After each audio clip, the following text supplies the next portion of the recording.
Admiral Jack Morrison stood in the Great Hall of the Galactic Council on Nexus Prime and felt anger burn in his chest like fire. Around him sat representatives from 47 different alien species, each one looking down at the humans who had protected them for 50 long years.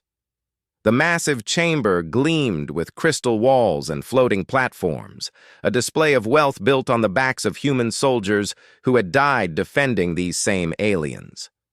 Counselor Zeftar of the Hegemony rose from his golden platform, his four arms spread wide as he addressed the assembly. His voice carried across the hall with mechanical translation, making his words clear to all species present. "The humans serve their purpose well enough," he said with a dismissive wave of one clawed hand.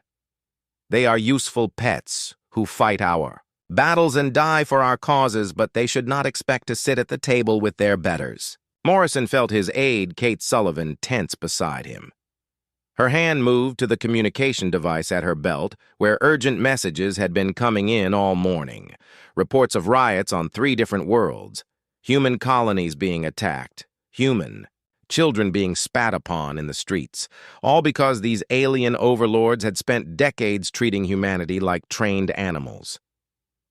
The Admiral looked around the chamber at faces that showed every emotion except respect.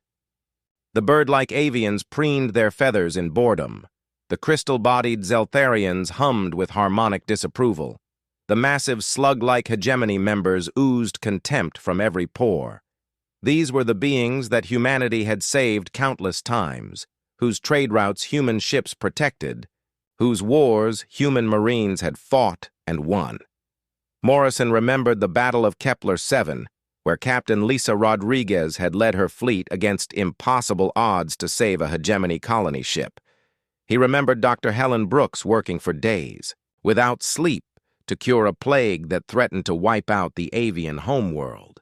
He remembered engineer Paul Carter rebuilding the quantum reactors on Zeltharian Prime after their own engineers had failed, all of it dismissed as the work of useful pets. Kate Sullivan leaned close to Morrison and whispered the latest reports. 3 more worlds had declared human personnel unwelcome. The Council had voted to restrict human colony expansion again. Trade agreements that favored human merchants had been canceled without discussion. The message was clear. Humans existed, to serve and protect but never to profit or prosper. Morrison stood slowly, his weathered face showing decades of diplomatic frustration and military service. The chamber fell quiet as the tall human in his blue uniform moved to the speaking platform. He had served the Council faithfully, had lost friends in their wars, had watched human blood spill on a dozen different worlds to keep these aliens safe and comfortable. "Counselor Zeftar," Morrison said, his voice carrying clearly without amplification. "You call us useful pets. You treat us like servants who should be grateful for the chance to die for your comfort. You deny us colonies, restrict our trade, and spit on our sacrifices." He paused and looked around the chamber, meeting the alien gazes with human steel. "Well, this pet is going home." The chamber erupted in confused chittering and mechanical translations, struggling to keep up with multiple alien languages being spoken at once. Counselor Ythara of the Crystalline Collective chimed urgently. "Admiral Morrison, surely you do not mean to threaten withdrawal over harsh words. The Council needs human military support. The outer systems depend on your protection." Morrison smiled coldly. "The outer systems can find new protectors. The Council can build its own fleets. Humanity hereby withdraws from all Council obligations effective immediately." He turned to Kate Sullivan, who was already transmitting coded signals to human ships across the galaxy. "We recall our fleets, our personnel, our engineers, our doctors, our teachers, and our protection." The Admiral walked toward the exit as alien voices rose in panic behind him.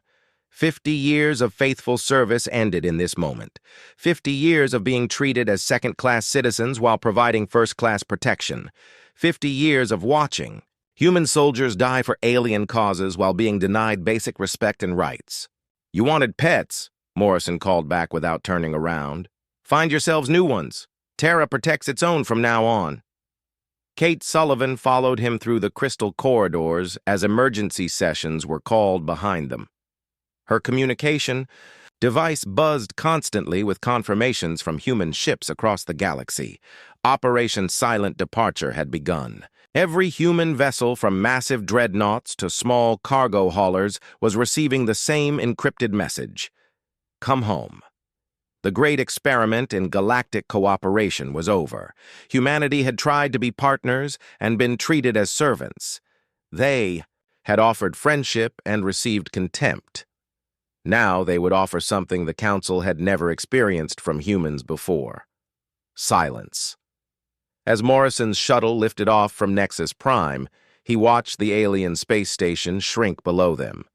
It looked smaller somehow, less impressive without the human ships that usually surrounded it. Soon it would look smaller still when the aliens realized what they had lost. Soon they would learn the difference between useful pets and irreplaceable guardians. Soon they would beg for the silence to end. Captain Lisa Rodriguez stood on the bridge of the heavy cruiser UES Defiance and watched 30,000 human personnel prepare for the largest evacuation in galactic history. Her ship led a convoy of 200 vessels through the Kepler Junction, the main gateway between Council space and the outer territories where humans had built bases and outposts for decades. The communication console buzzed with desperate calls from alien commanders who were just beginning to understand what was happening. General Thakmore's voice crackled through the speakers, his mechanical translator struggling with his panic. "Captain Rodriguez, you cannot abandon your defensive positions. The Crimson Tide pirates have been gathering ships in the outer reaches.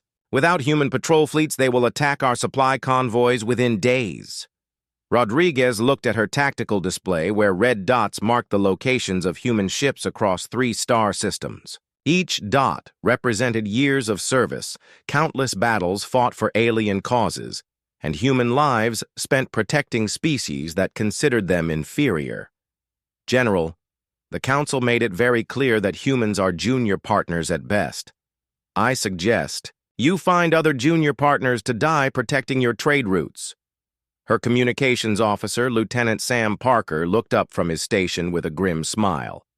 "Captain, we're receiving confirmation signals from all human installations in the sector. The extraction is proceeding on schedule." The young officer had lost his brother in a pirate raid 6 months ago while protecting a hegemony merchant fleet. The aliens had not even acknowledged the sacrifice. On the mining world below them, Engineer Paul Carter supervised the dismantling of the fusion reactors that powered the entire planetary industrial complex. His team worked with practiced efficiency, removing key components and loading them onto transport ships. The Zeltharian governor had offered everything from increased pay to permanent residency rights, but Carter's answer remained the same. "We built these reactors with human knowledge and human hands. Now we're taking them home where they'll be appreciated." The reactor cores represented decades of human innovation. Carter's team had improved the basic Zeltharian design by 300%, creating power sources that made the mining operation profitable enough to fund half the Council's military budget. Without those improvements, the planet would barely generate enough power to maintain basic life support. Rodriguez watched the evacuation ships rise from the planet's surface, their holds full of equipment and personnel that the aliens had taken for granted. Each ship that departed took with it irreplaceable knowledge and technology that the Council would struggle to replace. The most dramatic withdrawal was happening at the Council's primary research facility in the Vega system. Dr. Helen Brooks led a team of 300 human scientists who had been working on projects ranging from quantum mechanics to xenobiology. As they packed their research data and experimental equipment, alien colleagues finally realized that the humans weren't just leaving their jobs, but taking centuries of accumulated knowledge with them. Dr. Yulmesh, the facility's alien director, pleaded with Brooks through subspace communication. "Dr. Brooks, Your research on quantum resonance is vital to our defense systems. Surely scientific knowledge should remain available to all species." His crystalline form shimmered with distress. As he spoke, Brooks continued loading data cores into protective cases without looking up. "Science belongs to those who conduct it, Director. For 50 years, humans have shared our discoveries freely while being excluded from decision-making positions. We're done sharing with people who don't want us as equals. The quantum research alone represented humanity's greatest contribution to galactic science. Human scientists had revolutionized energy production, faster-than-light travel, and defensive systems. Without access to that research, the Council would be reduced to technology that was centuries behind the cutting edge." Captain Rodriguez received updates from evacuation sites across the galaxy. From the agricultural world of New Harvest, where human farmers had created terraforming systems that fed billions. From the military academy on Centauri Beta, where human instructors had trained the Council's best officers. From the diplomatic corps on a dozen different worlds where human ambassadors had prevented countless wars through skilled negotiation. Every human was coming home. Doctors who had cured alien diseases, teachers who had educated alien children, engineers who had built the infrastructure that kept galactic civilization running, soldiers who had fought and died to protect species that considered them useful pets. The withdrawal revealed just how deeply integrated humans had become in galactic society. They weren't just muscle for hire as the aliens believed.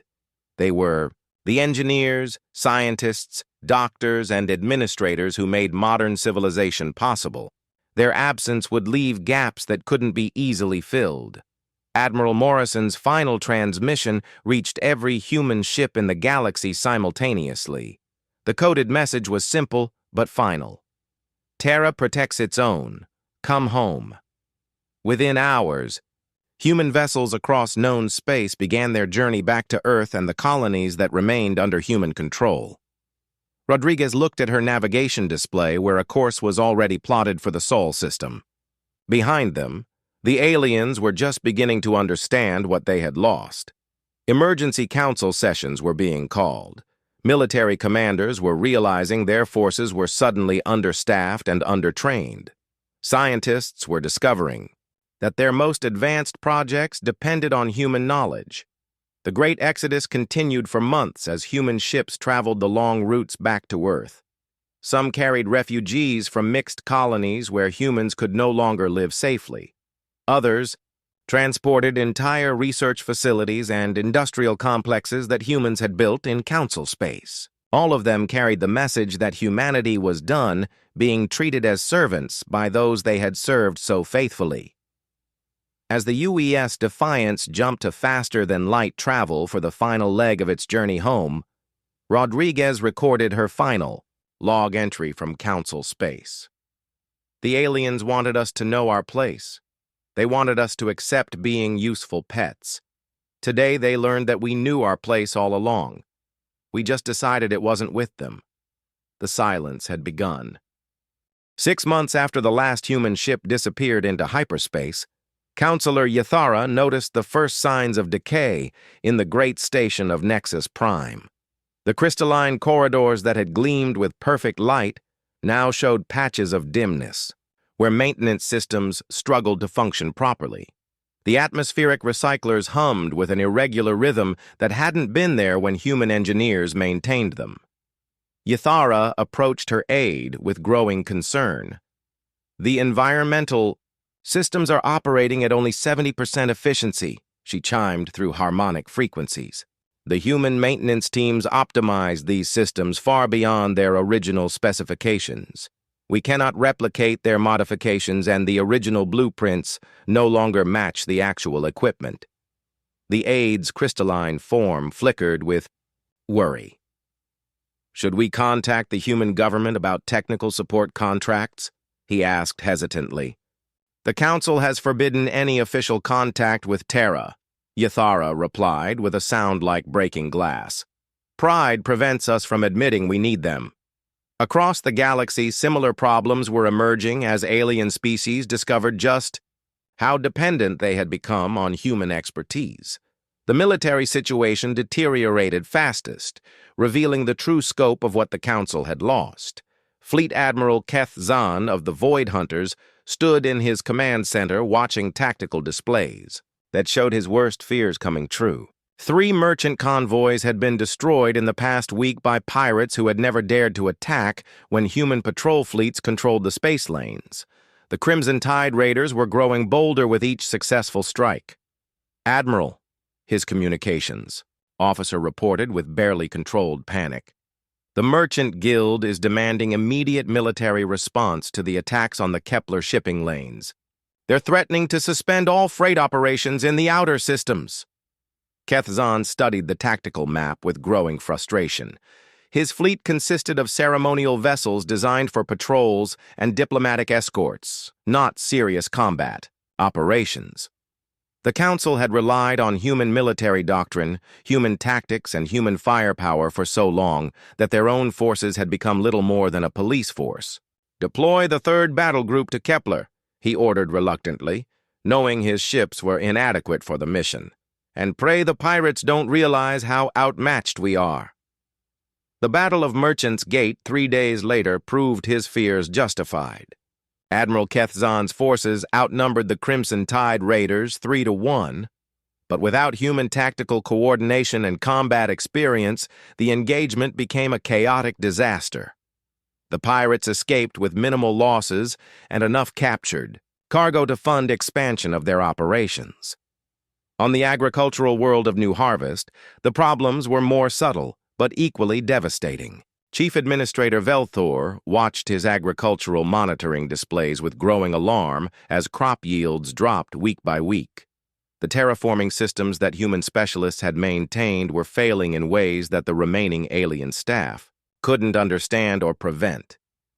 "The soil chemistry is changing," reported his chief agricultural officer, a nervous avian who had worked alongside human farmers for years. The humans maintained a delicate balance between atmospheric processors, bacterial cultures, and mineral supplements. Without their constant adjustments, the entire ecosystem is becoming unstable. Velthor had tried to contact the Human Agricultural Council for advice, but Terra's borders remained sealed to all official communication. The planet that had fed 12 billion people across 3 star systems was slowly becoming incapable of supporting even its own population. The communication networks that connected the galactic civilization began showing strain as well. Human technicians had maintained the quantum relay stations that enabled faster-than-light communication across vast distances. Without their expertise, signal quality degraded and transmission delays increased daily. Counselor Zeftar, whose words had triggered the human exodus, found himself struggling to coordinate council responses to the growing crises. Emergency sessions were called, but took days to organize as communication failures prevented timely contact with member worlds. The efficient government that had once ruled 47 star systems was becoming a bureaucratic nightmare.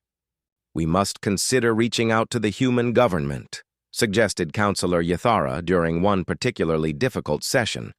"Unofficial channels, perhaps through neutral traders." Zeftar's 4 arms gestured dismissively, though his confidence was clearly shaken. "The Council does not beg inferior species for assistance. We will solve these problems with our own resources and expertise." But those resources were proving inadequate to the challenges they faced. The quantum computers that processed Council administrative data had been built using human theoretical frameworks that alien scientists couldn't fully understand. As components failed, replacement parts didn't function correctly because the underlying mathematics was beyond current Council knowledge. Trade routes that had operated smoothly for decades now required massive security escorts that the Council couldn't provide. Independent merchants began avoiding Council space entirely, taking their business to neutral systems or the mysterious closed borders of human territory where trade ships were rumored to receive excellent protection. The hegemony colony of New Prosperity sent desperate requests for help when their fusion reactors began failing. The power systems that Paul Carter's team had designed were too complex for local engineers to maintain. Without reliable power, the colony's life support systems couldn't function properly and evacuation became necessary. President Chen Wei of Earth received daily intelligence reports about the deteriorating situation in Council space. Her advisors recommended limited humanitarian aid, but her orders remained firm. Let them solve their own problems. When they're ready to treat us as equals instead of servants, they know where to find us. The first unofficial contact came through a neutral trader captain named Jake Williams, who operated outside Council authority. A desperate hegemony governor offered massive payment for technical assistance with failing infrastructure. Williams delivered the message to Earth, but returned with a simple response. Terra is not accepting service contracts at this time. Similar messages arrived weekly as the Council's problems multiplied.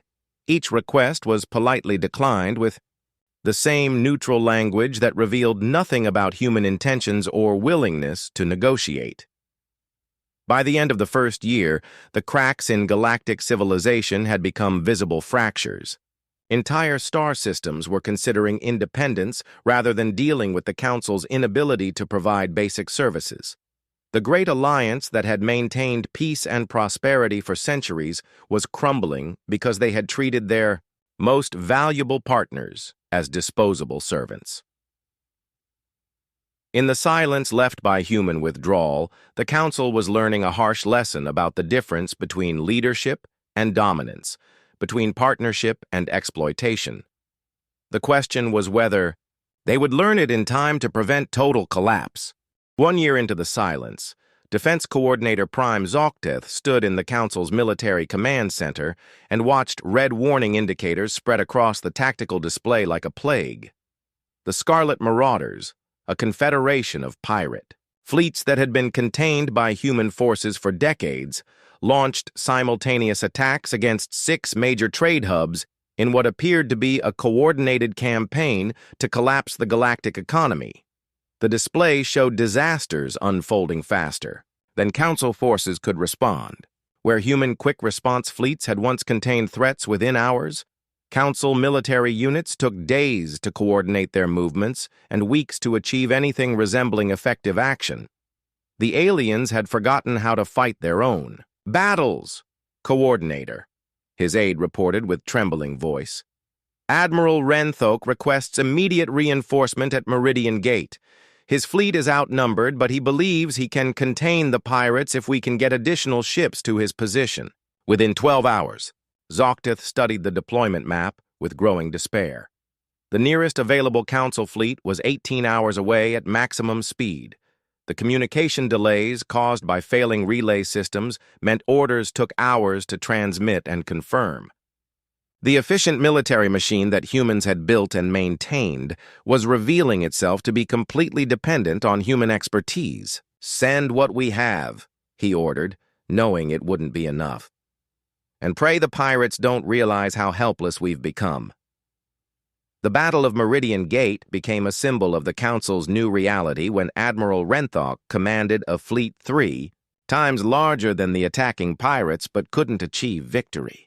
Without human tactical doctrine, coordination protocols, and combat experience, the engagement devolved into a chaotic melee where individual ship captains fought separate battles instead of coordinated fleet actions. The pirates, led by Captain Sarah Martinez, a former human mercenary who had studied Council weaknesses during her years of service, exploited every gap in alien defenses. She had watched human forces protect Council shipping for decades and knew exactly how dependent the aliens had become on human military support. "Target their command ships first," Martinez ordered her raider captains over encrypted communications. "These aliens never learned to fight without their human protectors. Take out their coordination and they'll fall apart like amateur pilots." Her prediction proved accurate when Admiral Renthok's flagship was crippled in the opening minutes of battle. Without central command, Council forces scattered and fought defensively, while the numerically inferior pirates achieved their objectives and escaped with minimal losses. The captured cargo included enough advanced technology and rare materials to fund pirate operations for years. Dr. Yulmesh faced a different but equally devastating crisis in the research laboratories of Nexus Prime, the quantum resonance chambers that powered the station's primary computer systems had been built using theoretical frameworks developed by human scientists. As critical components began failing, the alien research teams discovered they couldn't replicate technology they had used daily for decades. The quantum field generators are operating outside normal parameters, his assistant reported, while reviewing diagnostic data that made no sense according to Council physics textbooks. The humans modified the basic design so extensively that our original blueprints are useless. We're essentially trying to repair technology we don't understand. Yulmesh had spent his career believing that alien science was superior to human knowledge. The revelation that human theoretical physics had advanced far beyond Council understanding was both humbling and terrifying. Without the quantum computers, administrative functions that governed 47 star systems would collapse within weeks. The agricultural crisis deepened catastrophically when the planet Verdant suffered complete terraforming failure. The delicate atmospheric processors and soil chemistry systems that human specialists had balanced for 15 years finally reached critical cascade failure. Dr. Helen Brooks had predicted this exact scenario in her final report before departure, warning that the terraforming systems required constant expert maintenance to prevent ecological collapse. Administrator Velthor watched in horror as atmospheric readings spiraled beyond acceptable parameters. The bacterial cultures that maintained soil fertility died off as chemical balances shifted. Crop failures spread across entire continents as the carefully maintained ecosystem crashed without human intervention. How long before total atmospheric failure? He asked his science officer, though he dreaded the answer. 3 weeks at current degradation rates, came the reply. After that, the planet becomes uninhabitable for most oxygen-breathing species. 2 billion refugees fled Verdant in the largest humanitarian disaster in galactic history. Council worlds that were already struggling with their own infrastructure problems couldn't absorb the massive population displacement. Refugee camps sprouted on dozens of planets, creating social unrest and economic strain that further destabilized the galactic government. Captain Sam Parker monitored these developments from her command post on Luna Station, where human border patrol forces maintained strict quarantine of Earth and its colonies. Her communication arrays intercepted desperate Council transmissions requesting everything from medical supplies to technical expertise, but her orders remained unchanged: maintain the blockade and let the Council solve its own problems. Captain, her communications officer reported, we're receiving another priority transmission from the Hegemony Emergency Council. They're offering a 10 billion credit payment for temporary technical assistance with their failing power grid. Parker reviewed the message without emotion. The same aliens who had called humans useful pets were now offering fortunes for basic engineering support. Standard response, Lieutenant. Terra is not accepting service contracts from Council members at this time. The economic situation deteriorated as trade routes became too dangerous for merchant traffic without human protection. Independent cargo, captains who had relied on Council military escorts found themselves defenseless against increasingly bold pirate attacks. Many began avoiding Council space entirely, conducting business through neutral systems or the heavily protected trade zones that mysterious human merchant fleets had established in previously empty sectors. Captain Lisa Rodriguez commanded one of those merchant fleets from her new flagship, the UES Prosperity. Human trading companies had moved quickly to fill the vacuum left by Council commercial failures, offering reliable protection and fair prices to any merchant willing to work outside Council authority. Captain, her trade officer reported with satisfaction. We've received 43 applications this week from alien merchants requesting to join our protection convoys. The Zeltharian Crystal Merchants Guild is offering exclusive contracts if we'll guarantee safe passage to the Outer Rim. Rodriguez smiled as she approved new trade agreements that benefited human companies while providing services the Council could no longer deliver. The galaxy was learning that human protection was worth any price when the alternative was economic collapse and pirate raids. The cascading failures revealed the true scope of human integration into galactic civilization. They hadn't been junior partners or useful pets, as the Council claimed. They had been the engineers, scientists, military specialists, and administrators who made modern galactic society possible. Their absence left gaps that couldn't be filled by alien expertise alone. Emergency sessions of the Council devolved into desperate finger-pointing as member species blamed each other for the crisis, while carefully avoiding mention of the humans, whose departure had caused it. Pride prevented them from admitting their mistake, but reality was forcing them toward a conclusion they didn't want to accept. The galaxy was discovering that silence from humans was more devastating than any weapon they had ever faced. 2 years of silence had transformed the galaxy into something the Council no longer recognized or controlled. Emergency Chancellor Velnara stood before a nearly empty council chamber, where only 19 of the original 47 member species maintained active representation. The others had either collapsed into chaos, declared independence, or been conquered by the expanding pirate confederations that now controlled vast regions of space. The Great Alliance that had ruled the galaxy for centuries was crumbling faster than anyone had imagined possible. Velnara's own species, the proud crystalline collective, had lost 12 colonies to separatist movements in the past 6 months. Without human peacekeeping forces to maintain order, rebellions erupted wherever local populations decided they could govern themselves better than the incompetent council. "We must face reality," Velnara announced to the sparse assembly, her harmonic voice carrying defeat and desperation. The humans were never our servants or junior partners. They were the foundation upon which our entire civilization was built. Without them, we are witnessing the collapse of everything we claimed to rule. Councillor Zeftar, whose arrogant words 2 years earlier had triggered the human exodus, now sat diminished and broken in his ceremonial chair. The hegemony that he represented had lost half its territory to civil wars and pirate raids.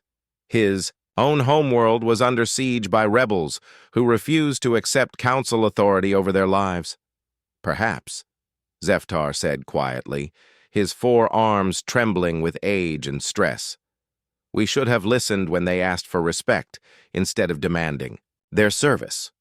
The military situation had deteriorated beyond crisis into complete disaster. The Void Devourers, an ancient enemy that had been contained beyond the galactic rim by human battle fleets for 30 years, emerged from the dark space between galaxies with a hunger for inhabited worlds.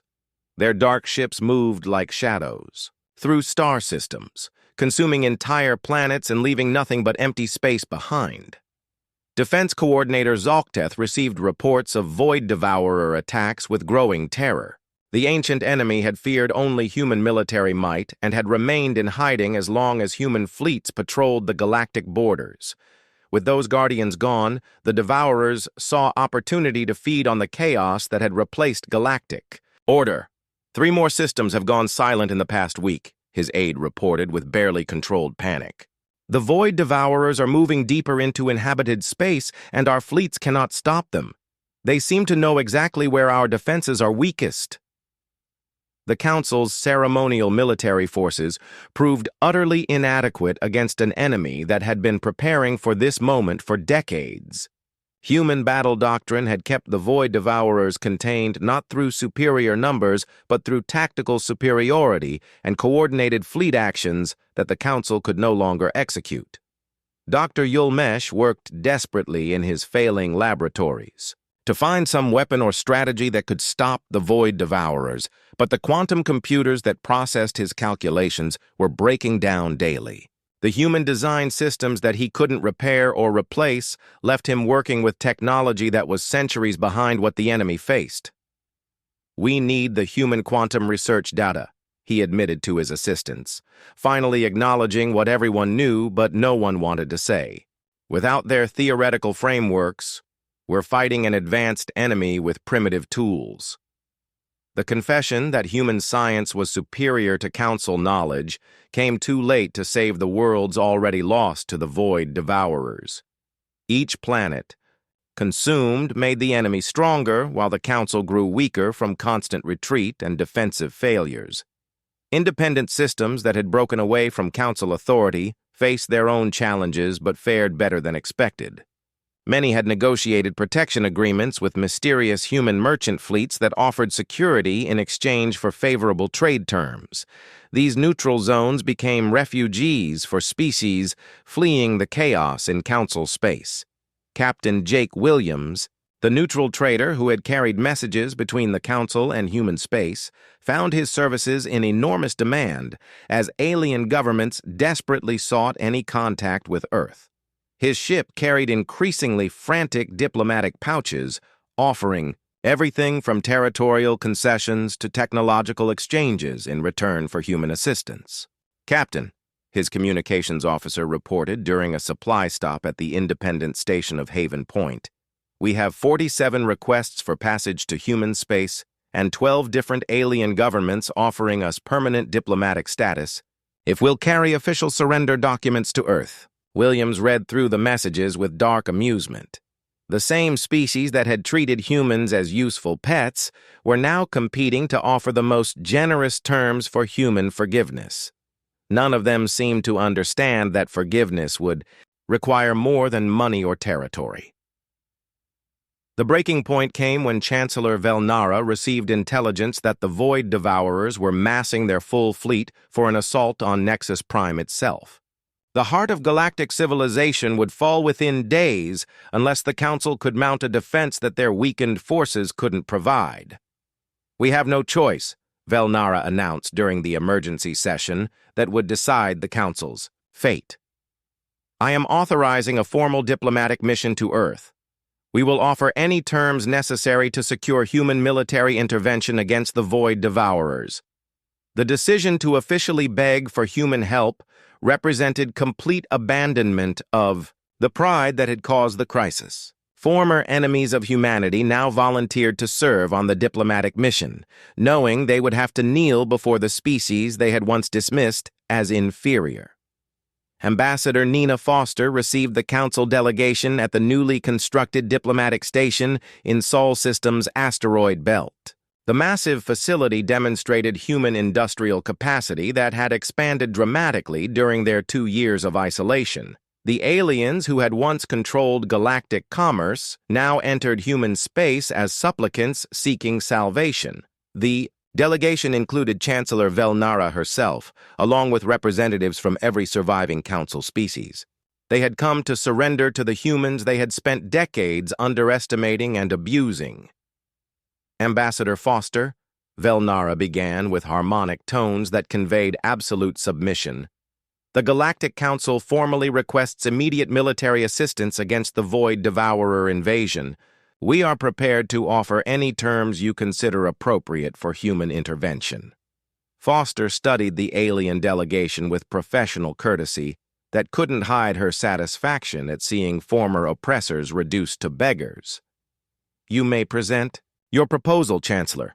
However, I should inform you that humanity's priorities and conditions have changed considerably during our absence from galactic affairs. The Council had come to surrender, but they would discover that surrender to humans meant accepting a new galactic order where the useful pets had become the masters." The silence was about to end, but not on terms the Council would have ever imagined possible. The negotiations took place aboard the UES Concordia, a massive diplomatic vessel that served as humanity's mobile embassy in the Sol system. The ship itself sent a clear message about human priorities, sleek, powerful, and built with technology that seemed decades ahead of anything the Council possessed.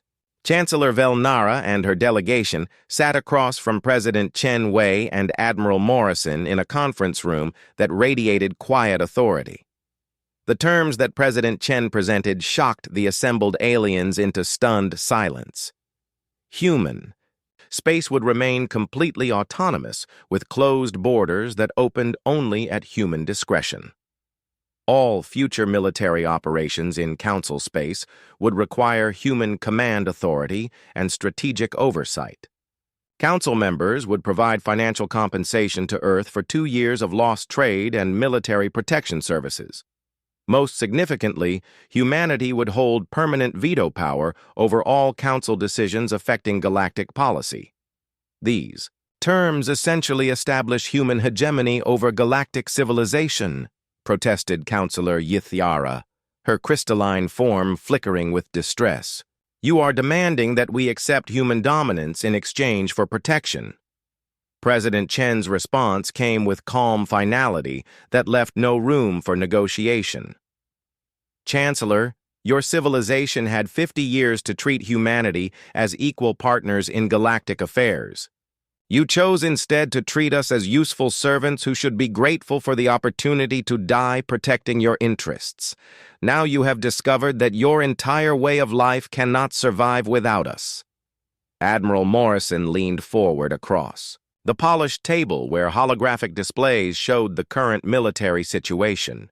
Red zones marked void devourer incursions that were advancing toward the galactic core while Council forces retreated helplessly. We are offering you a chance to rebuild your civilization under terms that prevent future betrayals of the partnership you rejected before. The Void Devourer crisis forced the Council's hand when emergency reports arrived, showing the ancient enemy had broken through the last defensive lines protecting the inner systems. Without immediate human intervention, Nexus Prime itself would fall within days, and galactic civilization would collapse entirely.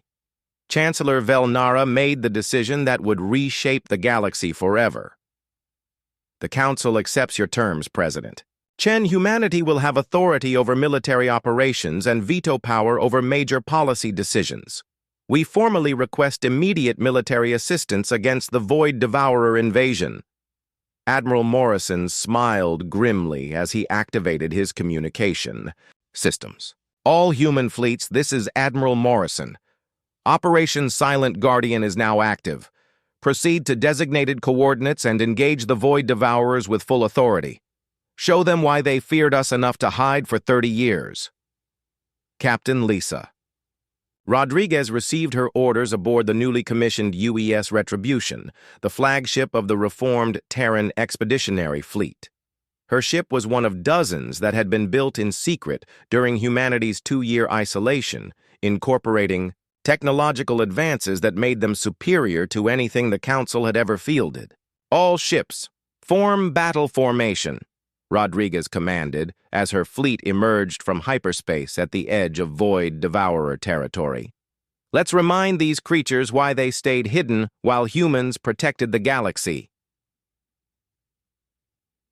The Battle of Shadows.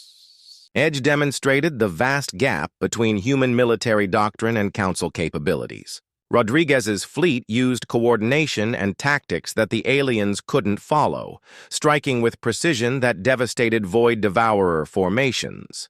The ancient enemy that had seemed unstoppable against Council forces retreated in confusion when, faced with the military expertise they had learned to fear. Within weeks, human fleets drove the Void Devourers back beyond the galactic rim where they belonged. The campaign revealed technological and tactical superiority that left Council military officers studying human battle recordings like students learning from masters. Dr. Helen Brooks returned to her research with new facilities and unlimited funding as Earth established the Galactic Science Institute. Her team began sharing human knowledge again, but only with species that proved their commitment to the new partnership through actions rather than words. The quantum resonance research you requested will be provided to Council institutions. Brooks informed Dr. Yulmesh during their first meeting since the Exodus.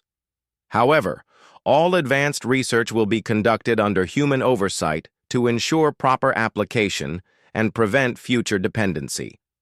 The new galactic order took shape rapidly, as human administrators, engineers, and military officers assumed leadership positions throughout Council space. Trade routes protected by human fleets prospered, while areas that rejected human authority faced continued pirate raids and economic instability. President Chen established the new power structure from her office on Luna Station, where representatives from across the galaxy came seeking audiences with the species they had once dismissed. The council chambers on Nexus Prime displayed the Terran Federation flag alongside traditional council emblems, making clear who held ultimate authority. The FAR. Galaxy is more stable now than it has been in decades, Chen reported to the Human Senate during her quarterly address. Species that accept partnership with humanity receive protection and prosperity. Those who reject our authority face the chaos they created when they drove us away. 5 years after the silence began, Councillor Zeftar stood in the rebuilt council chambers and reflected on the transformation his words had caused. The hegemony that he represented now competed with other species for human approval and protection. The aliens who had once looked down on humanity now sent their best students to human universities and sought human validation for major policy decisions. His personal quarters overlooked the busy spaceport where human ships arrived daily carrying trade goods, technical specialists, and military personnel. The sight reminded him constantly of his mistake in calling humans useful pets when they had been irreplaceable guardians all along. Admiral Morrison reviewed reports from across human space in his final log entry as Supreme Military Commander. Colonies were expanding into previously dangerous sectors, now protected by human fleets. Technology development had accelerated dramatically during the isolation period. Humanity's position as the dominant galactic power was secure for generations to come. They demanded silence from humanity and received exactly what they asked for. Morrison wrote in his personal journal, "In that silence, they learned the difference between servants and guardians, between junior partners and essential allies. The galaxy is safer because they finally understand who really kept them safe. All along." The Council had survived their crisis, but the balance of galactic power had shifted permanently. Humanity's strategic withdrawal had accomplished what decades of diplomacy could not: respect for human capabilities and acceptance of human leadership. The species from the small blue world had chosen silence over submission and emerged as the unquestioned masters of galactic civilization. The useful pets had become the owners, and the galaxy was learning to appreciate the difference between partnership and charity. The silence had ended, but its lessons would echo through eternity.